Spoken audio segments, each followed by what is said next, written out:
Ito si Brother Bright Ilaw. So, follow niyo siya sa YouTube. Malagay niya dito yun, no? Ayan. Okay, so bro, kailan ka nag-start mag-bully and paano? Tawag dito, ano kasi ako, nag-vlog lang talaga ako ng bully. Nung pandemic. Tapos yun, meron ako nakausap na tropa na hawak-hawakan ko yung aso niya. Hanggang sa, ayun, nod lang ako ng nod sa YouTube. Hanggang sa natuto na akong mag-handle ng aso. Yan. Ano yung pandemic yun ako nag-start eh. Okay. Patapos nung pandemic. Kasi okay Ngayon, ba't ka naman na-inlove sa breed na bully? Ano yun? Yun din yan, pandemic din siya. Wala akong magawa, syempre doon, wala tayong magawa. Biglang lumabas siya sa newsfeed ko, sabi ko, bagay sa akin to.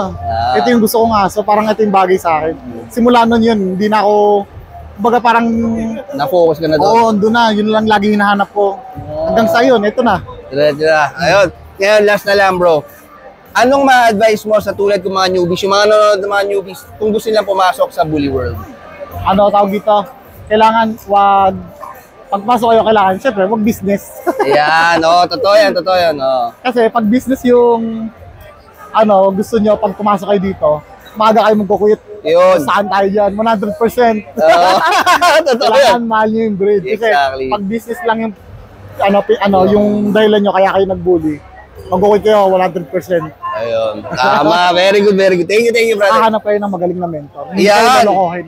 Yun. Tama. Thank you.